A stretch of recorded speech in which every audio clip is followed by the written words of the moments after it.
start speeding up, you have my permission to give me one of these. Even that. And I'll get the message. And please do. Because don't sit there thinking, what the hell? What is he talking about? Now, let me ask you to do something for you, or for me. And I'll explain why in the context of this presentation afterwards. But would you mind, and by the way, people who have heard me speak before think they know what's going to happen next. They're wrong. Okay, would you mind standing up, please? Okay. Put your right hand in the air. Okay, the microphone first. Put your left hand in the air. Now hold it there. Julia, will you get their wallets, please? Please, sit down again. Now, there was, besides being a smart ass, there's a very good reason for getting you to do that, which I'll explain about halfway through the presentation. Before I do that, I'm going to take a little risk. I'm going to do something that doesn't always work, but if it does, you'll be impressed. And if it doesn't, I'll ask you to forget that I even tried. Okay? I'm going to ask this gentleman here, while I'm talking to you, to think of a number between 1 and 1,000. Don't talk it out. But just think of it now for a moment. I just want you to focus on that as much as you can at this point in time. Now, so as I say, this is very impressive if it works. But if it doesn't, I'm hoping that the material I have in the slides will impress you, because otherwise I'm dead. Okay. Now, I'm going to ask this gentleman to write down the number. Let me just make sure it's okay. Just write down the number that you thought of there. Now, write it clearly so that these people on the table can understand it. When you've written it down, show it to them. Don't let me see it. And when you've shown it to them, just fold it back up for me, please.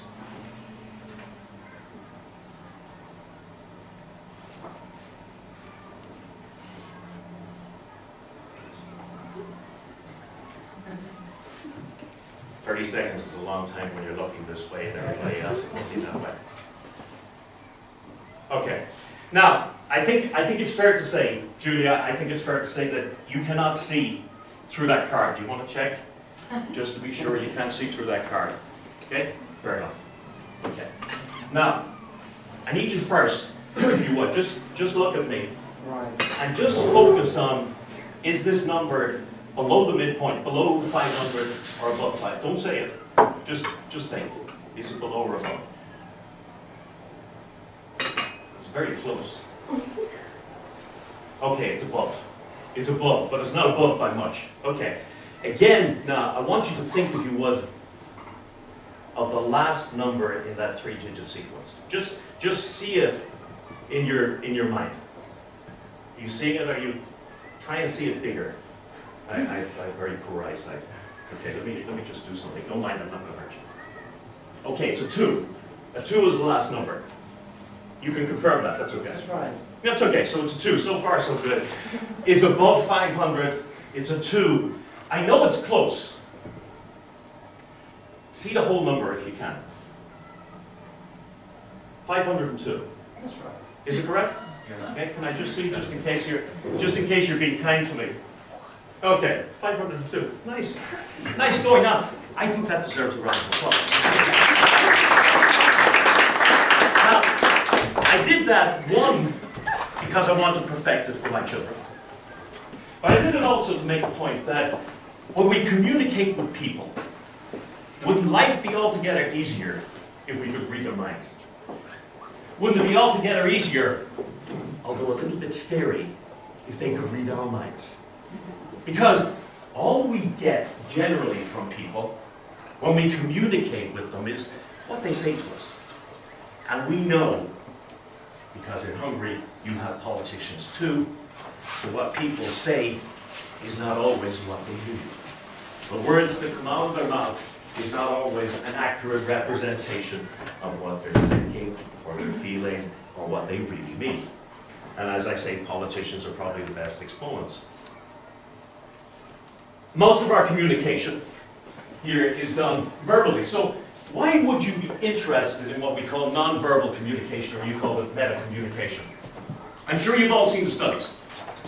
A gentleman called, I think Albert Moravian, did studies that showed that when you talk to people, they get about 7% of the message that they take away from you from the words. Now think about that. I don't know about you, but when I'm making a presentation, I put a lot of effort into the slides, the words, the rehearsal. Last night in my hotel room, I had the window open in the Reuben Hotel last night because it was very warm. And I'm walking around saying, hey, why should you care about non-verbal communication? And there were two cleaning ladies outside having a cigarette. And I realized when I turned around that they were... And I'm sure they didn't understand the word, but it didn't matter because they got all this. But we spend so much time preparing the words, and yet an awful lot of the message that people get from us doesn't come from the words. I really love you. I really, really love you. I think he knows. Yeah. There's the words, they're saying one thing, and the tone of voice is saying another. So the tone of voice, we know that, you know. I absolutely hate her, you know. We know that the tone of voice gives us information, but the research says it only brings us up, in fact, up to 45%. And the rest of it comes from the face and the body. Now, it doesn't mean that you intentionally communicate 55% of your message through your body.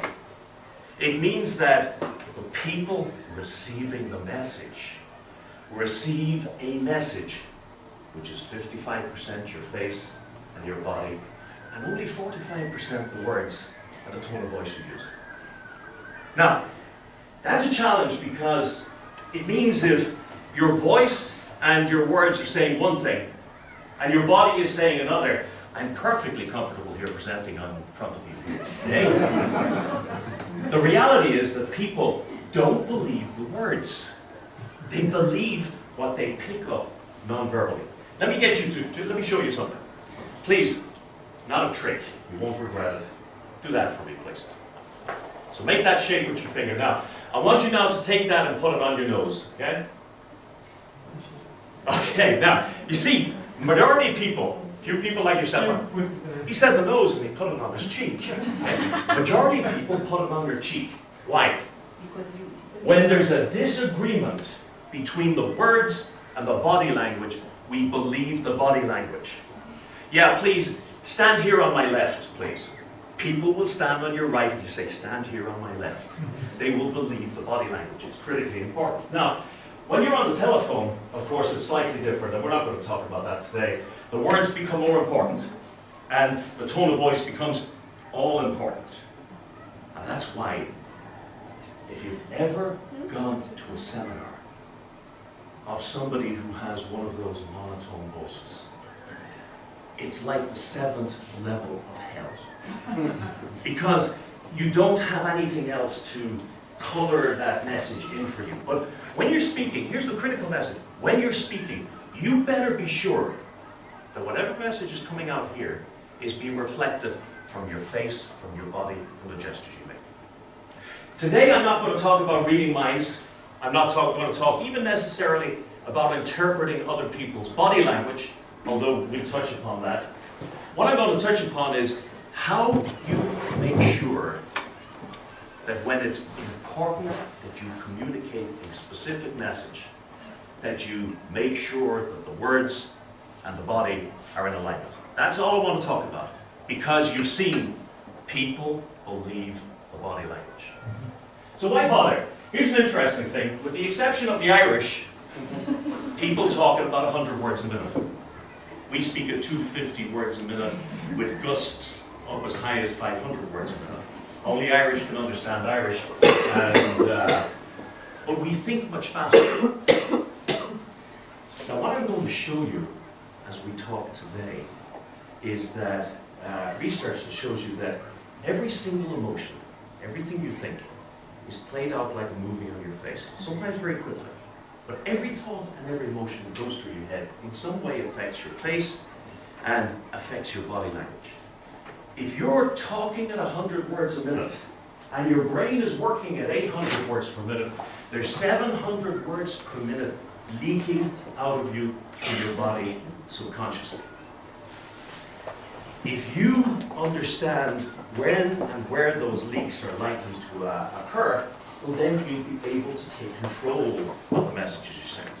But better than that, you'll also, with practice, be able to notice when other people are feeling emotions that they're trying to hide.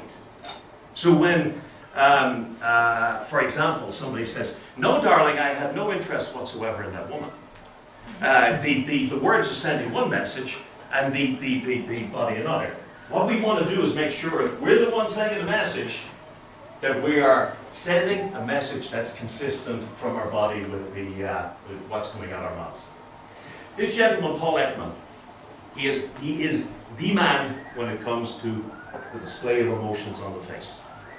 For 35 years, he has studied how people display emotions on their faces. Now, let me tell you, whether you feel sad or angry or happy or excited, every single one of those emotions, however briefly they occur inside your head, are displayed like a movie on your face. Sometimes it's only a 20th of a second. They call them micro-expressions. Sometimes it's just somebody says, "You're going to have to make a presentation on front of this group in 5 minutes." And the majority of people will go, either surprise or fear. Now, they don't go, so you can say, "Oh, he's afraid." It starts to come on the face, and the conscious mind takes over. I'm not letting them see I'm afraid, so it goes, and it's gone in a 20th of a second. This guy showed, by studying tribes that had never been exposed to the outside world, and tribes that had, tribes like the Irish, the Hungarians, the Americans, and so on, that we all show the same emotions, or a specific set of common emotions, exactly the same way in our faces. So people in Borneo have exactly the same way of registering sadness or contempt or surprise. It's the same configuration. People who have never seen television, never seen Western people, never been exposed to the outside world, express their emotions the same way. And that's great. It means that despite local cultural customs, you have a source of information about the people who are communicating with you that goes underneath language and culture. Now, Ekman is the foremost scientist in this area, and in the United States, you may have seen this program. They created a program called Lie to Me, and they fictionalized his character because they described him as a human lie detector, and they fictionalized it, and this is the actor who plays him in that. But here's the point I want to make to you. First, every emotion that you feel appears on your face, however frequently. Secondly, and although we don't, in fact, in this gentleman's presentation earlier on, did you notice in the last photo we had of, I presume, your new Prime Minister giving a wave? The guy who was standing directly behind him was standing like this. Now, we don't know why he was protecting himself like that, but we can say for certain, if you understand the way this works, they call this the fig leaf.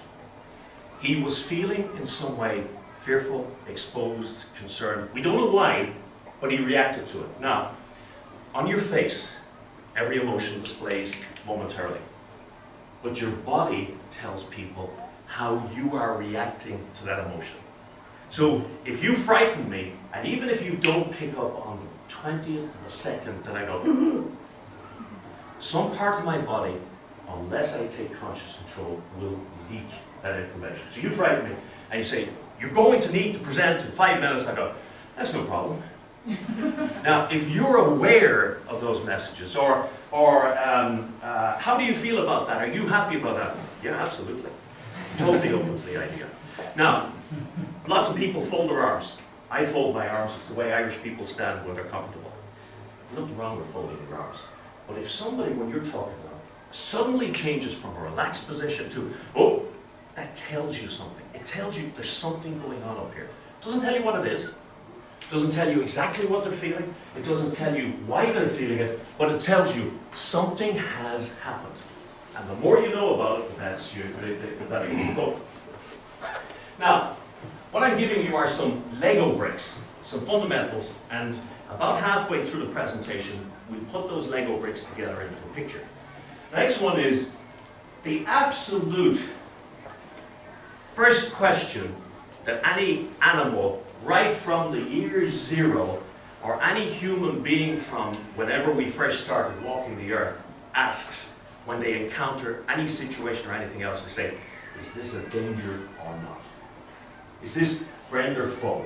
Is this person going to take food from me, take my life, or are they going to help me, or are they just going to leave me alone? The first judgment that every human makes, even now, when we meet people, is, are they a threat?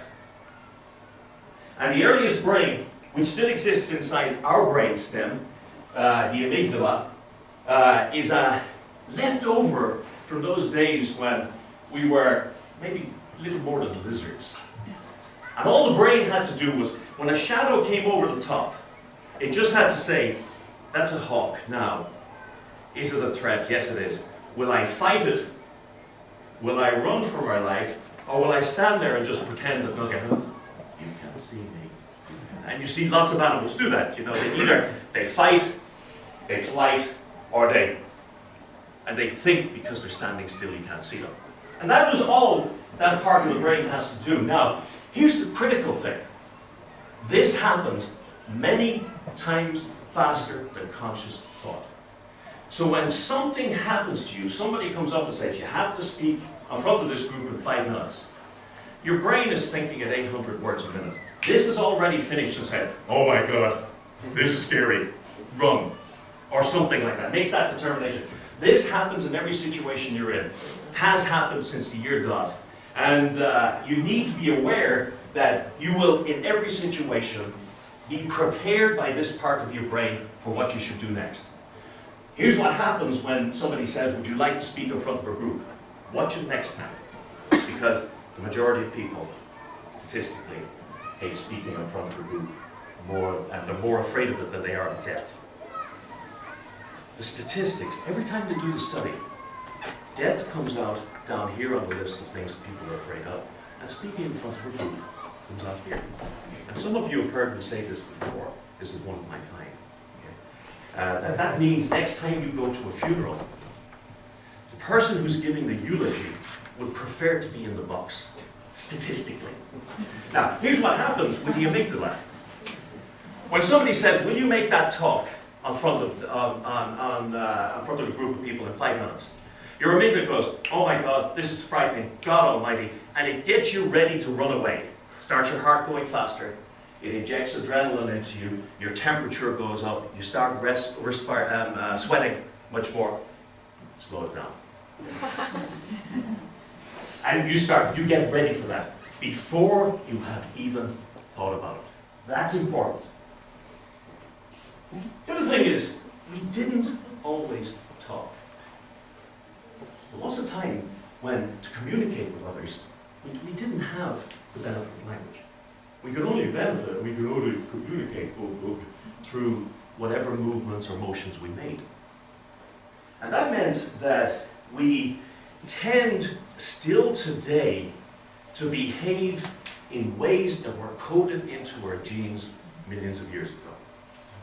We still remember when we meet somebody that I need to be aware that there are certain parts of my body that are vulnerable. I'm safe here.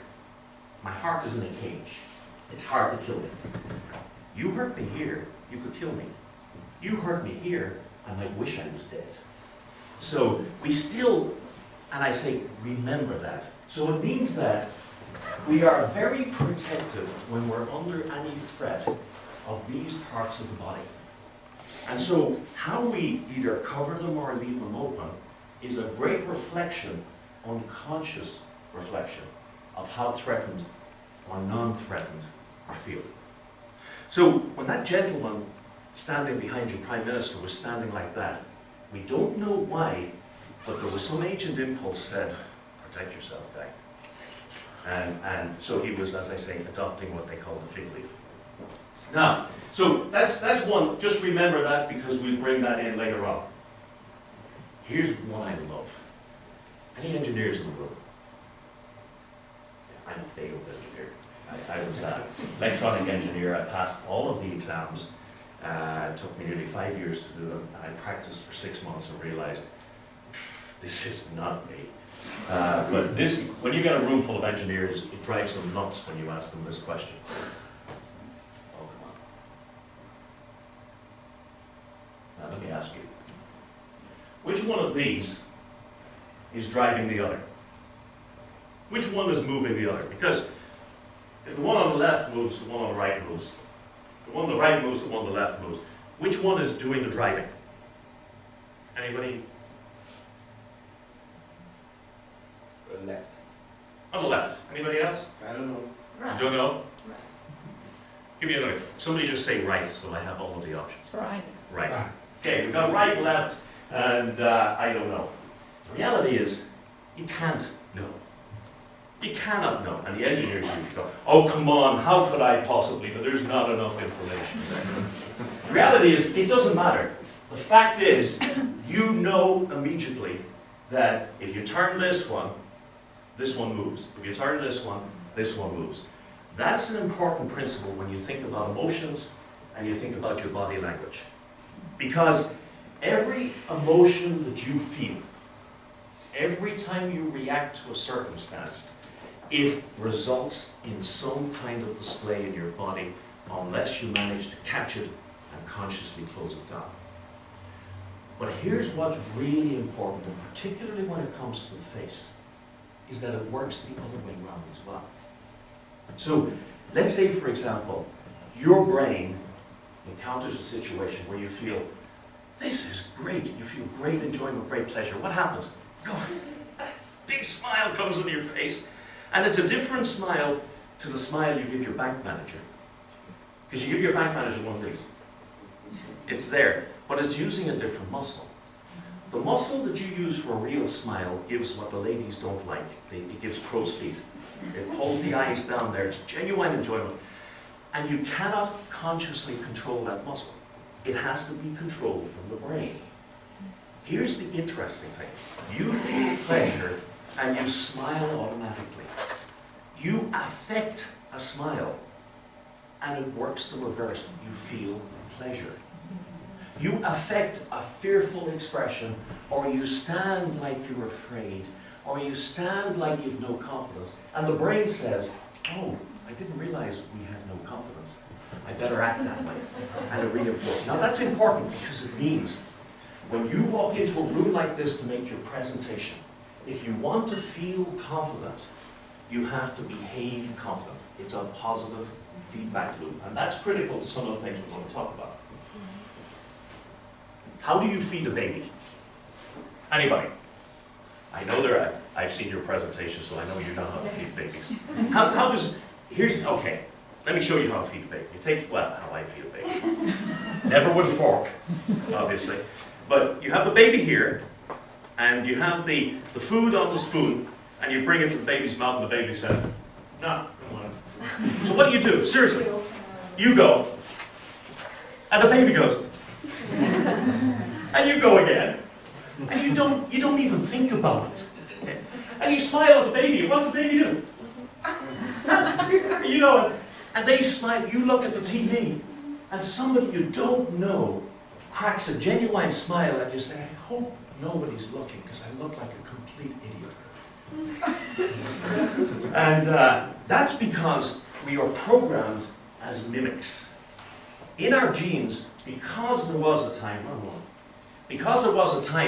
when we had no verbal communication, we could only communicate through gestures, and we could only read what other people were thinking by mimicking the facial expressions in their bodies. When you meet somebody, your inclination, your default way of working is to copy the way they are standing, whether they're smiling or scowling. And I use this expression all the time, it's a wonderful American expression. They often say, that guy could suck the oxygen out of the room in 30 seconds. In other words, he can depress a group of people in 30 seconds. Have you ever been standing having a really positive conversation and somebody joins it, and just slowly, over the next 30 seconds, it closes down. They come in and it's like their sourness goes from one person to another faster than a virus. That's because I mimic you, and then you mimic me, and it goes around the room. And of course, if I'm join the group and I'm a little bit more upbeat or enthusiastic, the same happens. For a good reason. Because when we didn't have words, we didn't know other people's intentions. So we would mirror them. When we mimic, we mirror. So when somebody smiles, you go. And because of that feedback loop that I mentioned earlier, the brain kicks off and you instinctively know, oh, I've just copied her expression. I got an injection of the same chemicals in my brain. I'm feeling pleasure, she's feeling pleasure. Now I understand wordlessly what's going on. Got an angry face on her. You instinctively mirror that angry face, which is why, by the way, crowds become hostile very quickly in hot situations. We mirror, one, because we want to know what other people are feeling. It's pre-verbal. It comes from a long time ago. But secondly, we also mirror instinctively to make other people feel comfortable. Because the people we feel most comfortable with are the ones who are most like us. Now, some trainers will train you and they'll say, mirror the behaviors of the people around you. Be careful. If somebody folds their arms and you go, and they put their hands on their hips and you go, and you start to look like too much of a parody, you got a problem.